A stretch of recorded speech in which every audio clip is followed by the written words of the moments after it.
Tonight, hopefully before the sun sets, I'm going to try to break up a flask.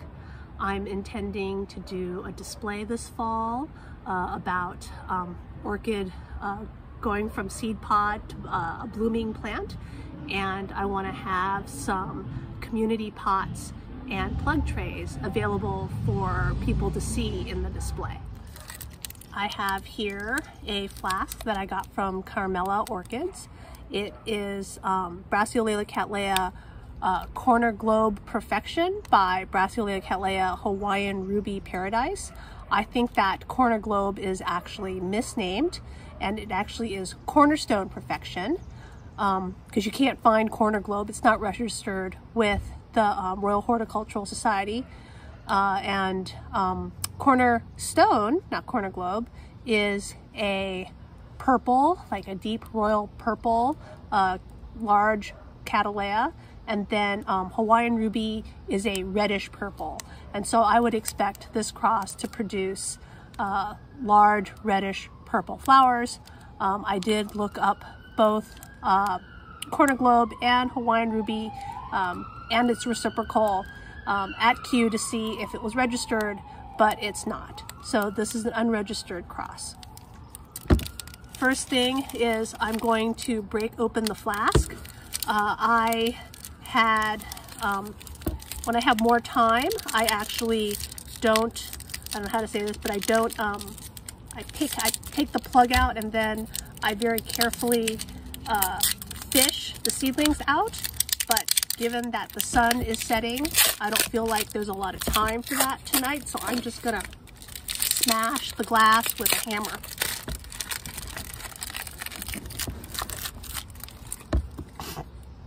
So I brought a bag, put it in, to protect my eyes from the smashing, and I have my trusty mallet right here, and here we go.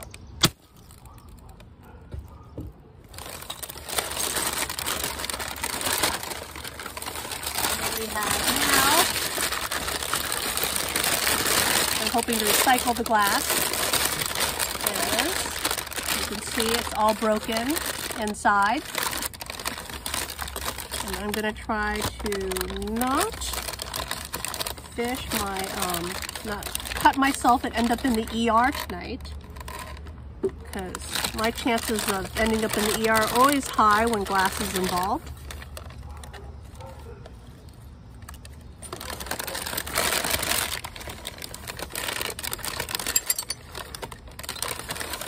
Here we go. There's only one piece of glass still attached. Let's pick that off. And it's basically the remains of the agar are still, oh, all right. First slice of my fingers for the evening.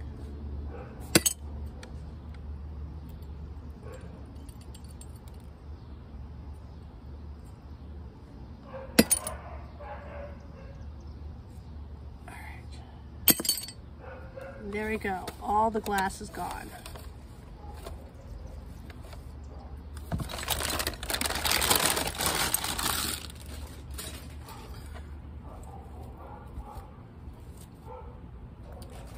So now I have to get the plantlets out of the agar.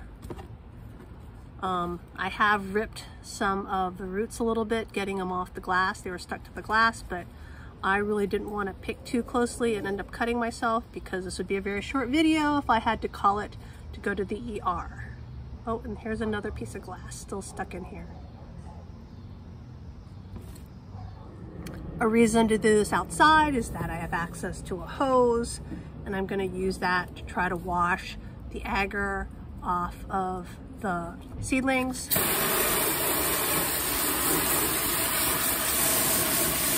I could be dunking this in a bucket.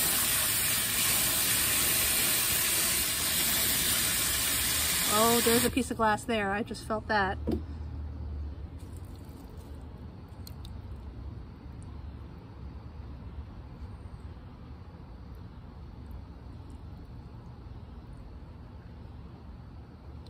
Well, all right, there's a piece of glass in there somewhere. That's the problem with glass and water. It's hard to see glass.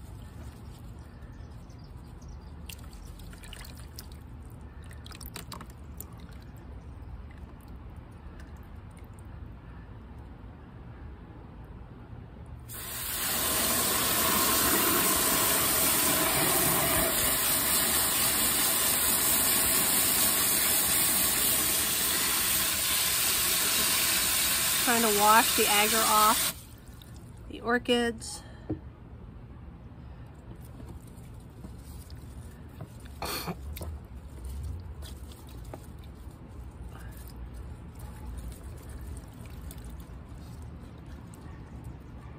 So you can see it's pretty easy to separate this stuff.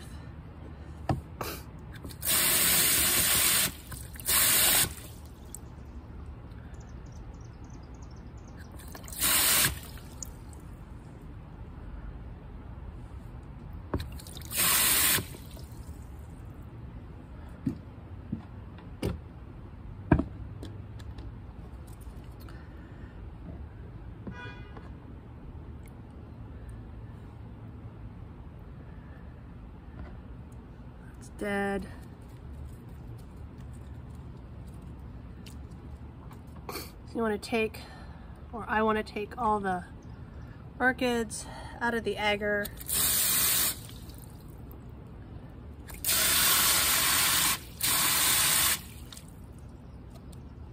I just like being able to use my hose outside and then just pour off the water.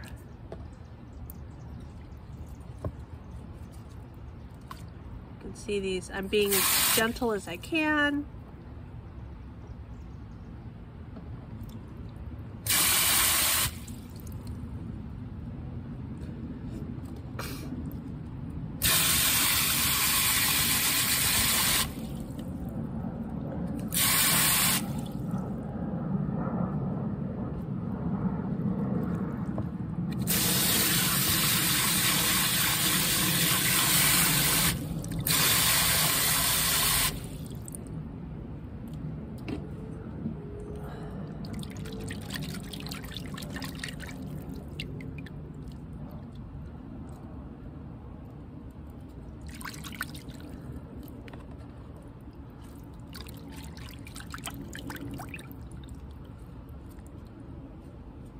And I'm actually using, this is an old like Rubbermaid container, like it's just a storage box.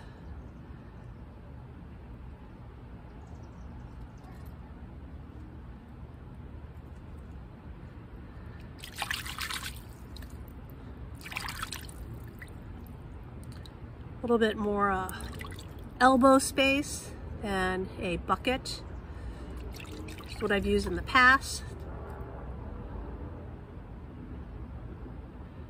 It's about the same size as like a jumbo size kitty litter pan.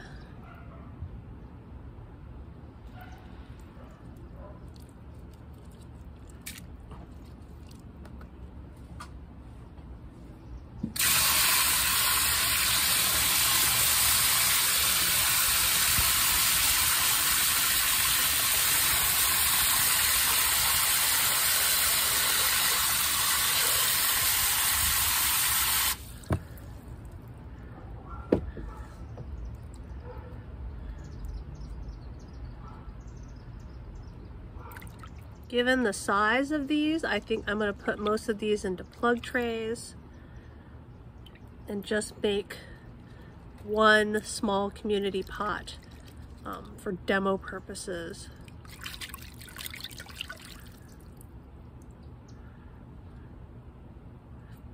I actually had fairly good success previously in making community pots in pure sphagnum moss.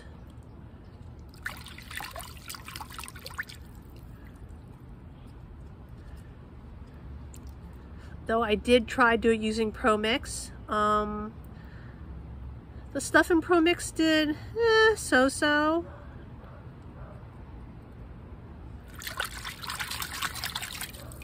I think I like sphagnum moss a little bit better.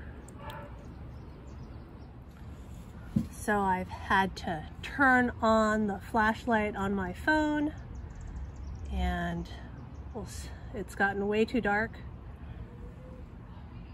So we'll see how long the battery lasts on my phone. And I am going to set up these plug trays.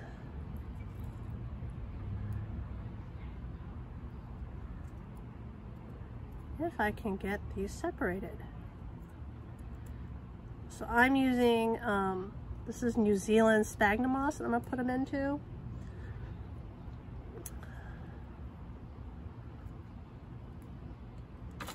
I just like it. I feel like it lasts a really long time. I don't have enough Wisconsin sphagnum moss to do a whole tray. So I'm just cleaning this up a touch. Not too much because I don't want to pull any of the, I don't want to break any of the seedlings.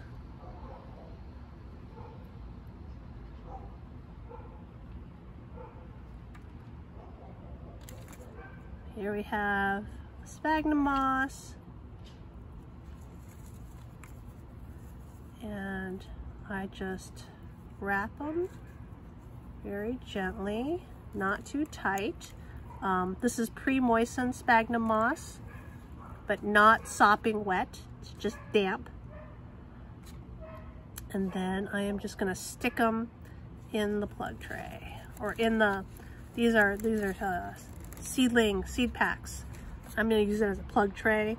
I haven't bought the specific, whatever they call them, specific trays that are actually plug trays that have deeper wells.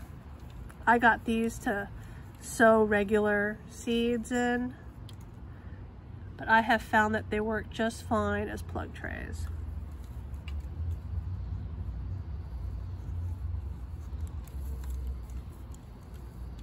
All right, I tried them, set them up so that bigger ones are together, littler ones are together.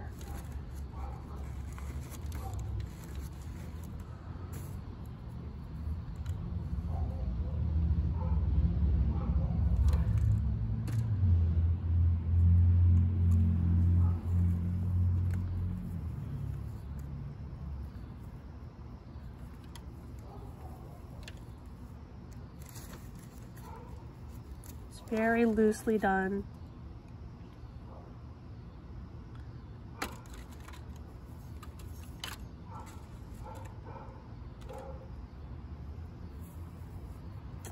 Try to cover all the roots. Basically, I'm laying the seedling on the moss, and then I'm wrapping the moss around. I'm picking off any kind of twigs that's in the moss.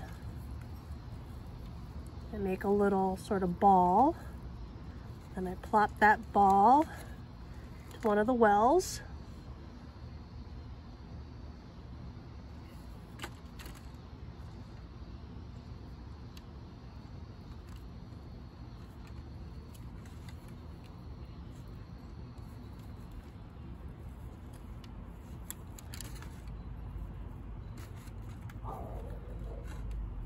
Sometimes I have to twist the roots up a little.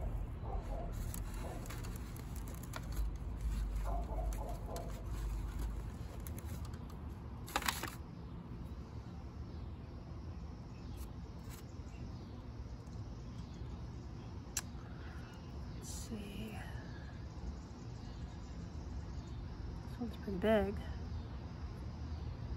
It was definitely bending in the flask.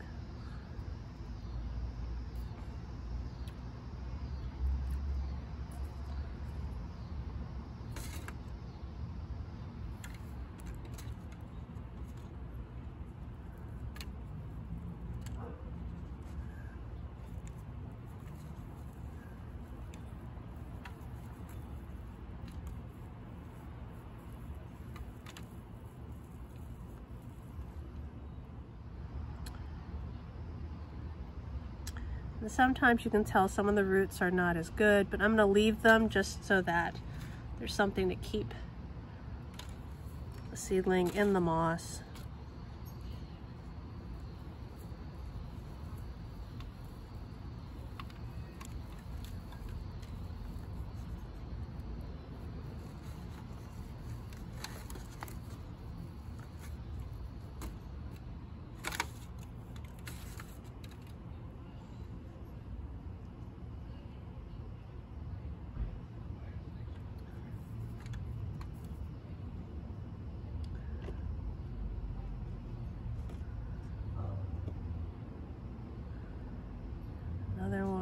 lot of these have some dead leaves.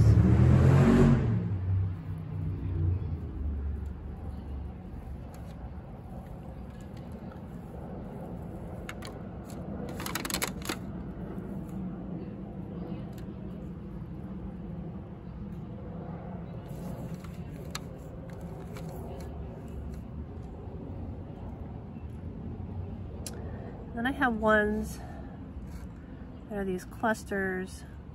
You can see like they're like tiny babies on this.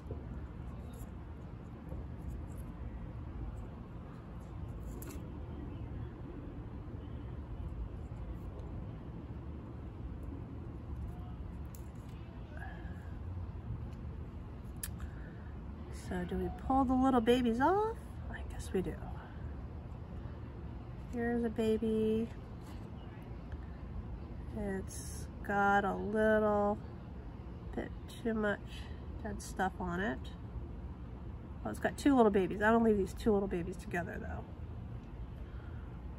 This would be something that'd actually be better for a community pot. It's probably not going to survive on a plug tray. It's too little.